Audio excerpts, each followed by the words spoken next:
music was coming from somewhere. Riddle whirled around to stare down the empty chamber. The music was growing louder. It was eerie, spine-tickling, unearthly.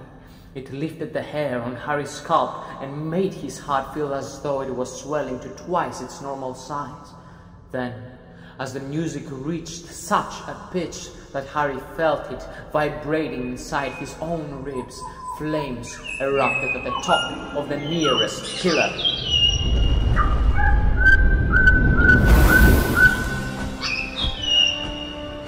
A crimson bird the size of a swan had appeared, peeping its weird music to the vaulted ceiling.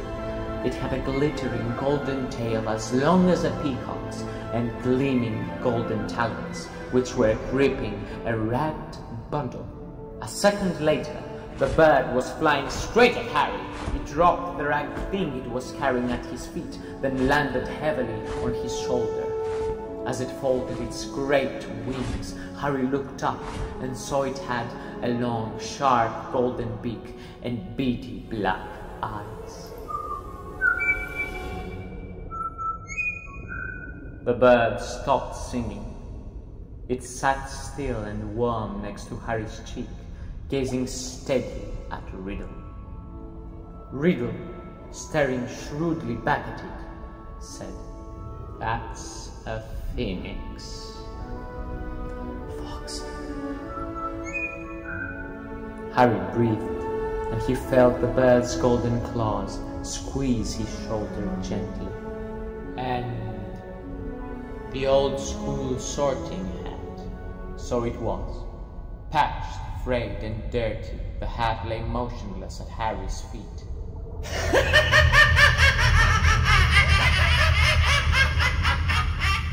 Riddle began to laugh again. He laughed so hard that the dark chamber rang with it, as though 10 riddles were laughing at once. "So this is why Dumbledore sends his great defender, a songbird and an old hat. Do you feel brave, Harry Potter? Do you feel safe now?"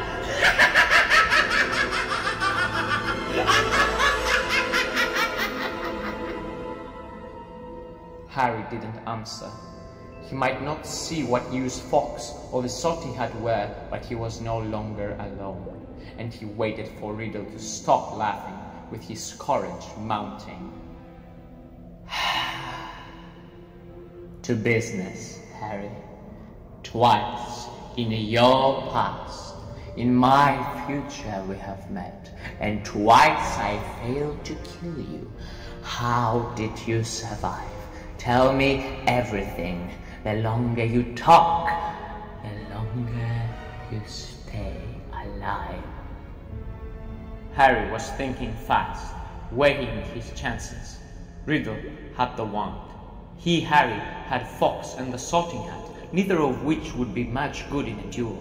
It looked bad, all right, but the longer Riddle stood there, the more life was dwindling out of Ginny, and in the meantime, Harry noticed suddenly Riddle's outline was becoming clearer, more solid. If it had to be a fight between him and Riddle, better sooner than later. "No one knows why you lost your powers when you attacked me. I don't know myself, but I know why you couldn't kill me. Because my mother died to save me, my common muggle-born mother. She stopped you killing me, and I've seen the real you. I saw you last year. You're a wreck. You're barely alive. That's where all your power got you. You're in hiding. You're ugly. You're foul!" Riddle's face contorted. Then he forced it into an awful smile. "So your mother died to save you, yes. That's a powerful counter-charm. I can see now. There is nothing special about you after all. I wondered, you see. There are strange likenesses between us after all. Even you must have noticed. Both half-bloods, orphans, raised by muggles, Probably the only two Passermost to come to Hogwarts since the great Slytherin himself. We even look something alike, but after all, it was merely a lucky chance that saved you from me. That's all I wanted to know. Now, Harry, I'm going to teach you a little lesson. Let's match the powers of Lord Voldemort, heir of Salazar Slytherin, against the famous Harry Potter. And the best weapons Dumbledore can give him. He cast an amused eye over Fawkes and the Sorting Hat, then walked away. Harry, fear spreading up his numb legs, watched the Riddle stop between the high pillars and looked into the stone face of Slytherin, high above him in the half-darkness. Riddle opened his mouth wide and hissed, but Harry understood what he was saying. Speak to me, Slytherin, greatest of the Hogwarts. Harry wheeled around to look up at the statue, Fawkes swaying on his shoulder. Slytherin's gigantic stone face was moving. Horror-struck, Harry saw his mouth opening wider and wider to make a huge black hole, and something was staring inside the statue's mouth. Something was slithering up from the steps. Harry backed away until he hit the dark chamber wall, and as he shut his eyes tight, he felt Fawkes wing sweep his cheek as he took flight. Harry wanted to shout, "Don't leave me!"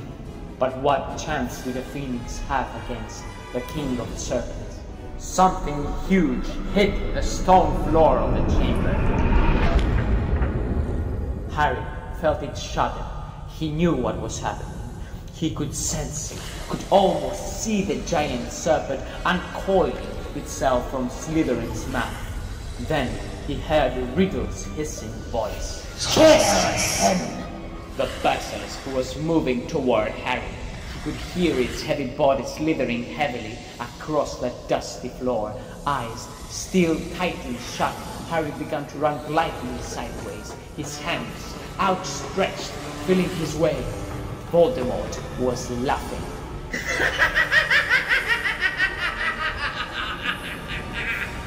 Harry tripped. He fell hard onto the stone and tasted blood. The serpent was barely fit from him. He could hear it coming. There was a loud, explosive spitting sound right above him, and then something heavy hit Harry so hard that he was smashed into the wall. Waiting for fangs to sink through his body, he heard more mad hissing, something thrashing wildly off the pillars. He couldn't help it. He opened his eyes wide enough to squint at what was going on. The enormous serpent, bright, poisonous green, thick as an oak trunk, had raised itself high in the air, and its great blunt head was waving drunkenly between the pillars. As Harry trembled, ready to close his eyes if he turned, he saw what had distracted the snake. Fawkes was soaring around its head, and the basilisk was snapping furiously at him with fangs long and thin as sabers. Fawkes dived. His long golden beak sank out of sight, and a sudden shower of dark blood spattered the floor. The snake's tail thrust, narrowly missing Harry, and before Harry could shut his eyes, it turned. Harry looked straight into its face and saw that its eyes, both its great bulbous yellow eyes, had been punctured by the phoenix. Blood was streaming to the floor, and the snake was spitting in agony. No! Let the bird!